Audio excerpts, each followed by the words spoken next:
Assalamualaikum warahmatullahi wabarakatuh. Selamat pagi semuanya anak-anak. Gimana kabarnya? Oke, pertemuan kali ini Bapak akan membahas akhlak terpuji pemaaf, tanggung jawab, adil, dan bijaksana.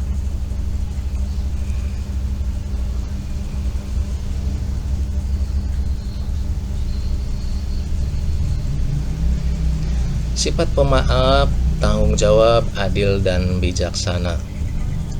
Setiap kalian adalah pemimpin dan setiap pemimpin akan diminta pertanggungjawaban atas kepemimpinannya.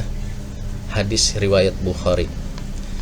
Setiap seorang muslim kita harus memiliki akhlak terpuji.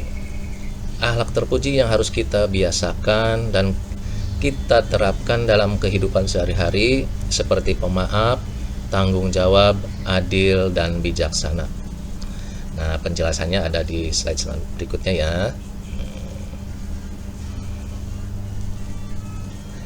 Nah, untuk materi yang pertama adalah pemaaf. Sifat pemaaf adalah sifat suka memaafkan kesalahan orang lain tanpa sedikit pun ada rasa benci dan keinginan untuk membalas.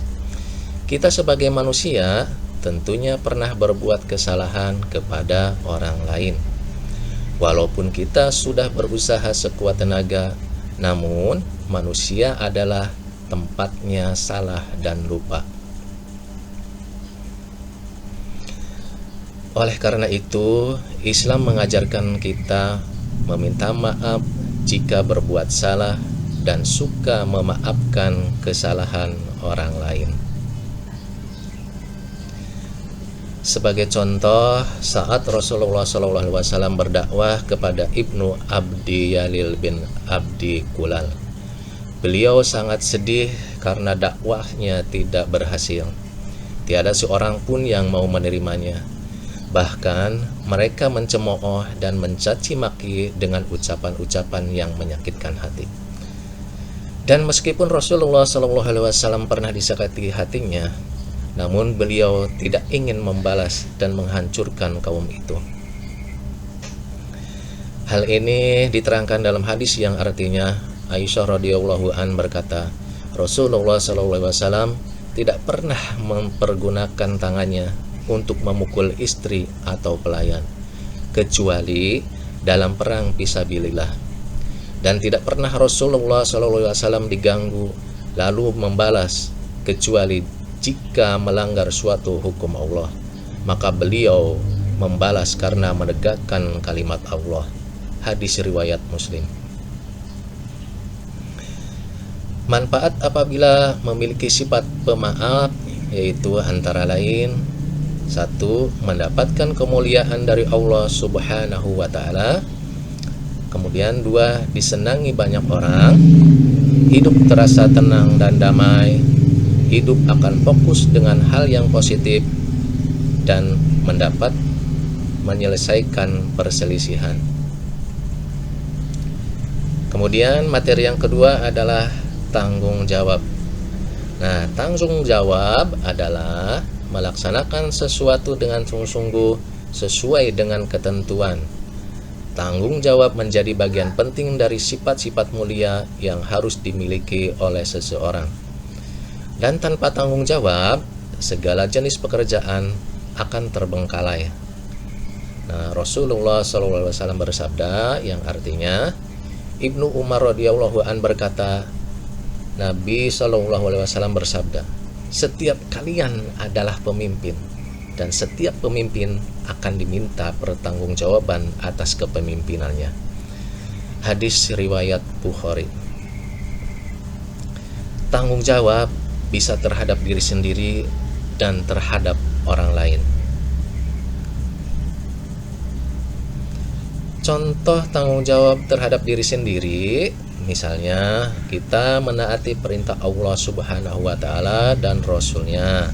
Kemudian belajar dengan sungguh-sungguh. Selanjutnya menepati janji, mengerjakan tugas sekolah dengan baik, dan yang terakhir 5, membantu orang tua. Nah, ini dalam gambar ada gambar lagi sholat berjamaah itu suatu kewajiban kita terhadap Allah Subhanahu wa Ta'ala. Kemudian contoh tanggung jawab terhadap orang lain. Yang pertama, jika kita dipercaya untuk menjalankan tugas, maka kita harus melaksanakan sesuai dengan ketentuan yang berlaku. Kemudian yang kedua, berpartisipasi dalam kegiatan yang diselenggarakan masyarakat, misalnya gotong royong dan lain-lain. Kemudian yang ketiga, tidak melakukan perbuatan yang tidak sesuai dengan norma yang berlaku. Ini di dalam gambar contoh kerjasama di dalam kelas dalam melaksanakan bersih-bersih kelas.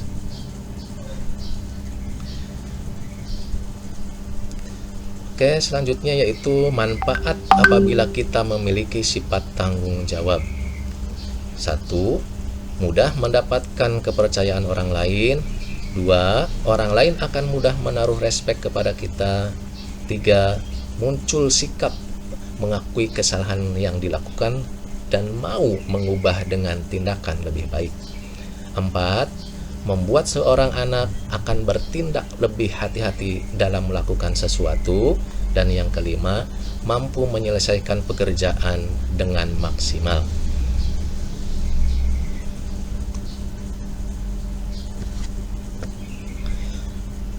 Oke, untuk pertemuan kali ini Bapak cuma membahas pemaaf dan tanggung jawab saja. Untuk selanjutnya, materi tentang adil dan bijaksana akan kita bahas pada pertemuan selanjutnya. Oke, gitu aja. Terima kasih. Wassalamualaikum warahmatullahi wabarakatuh.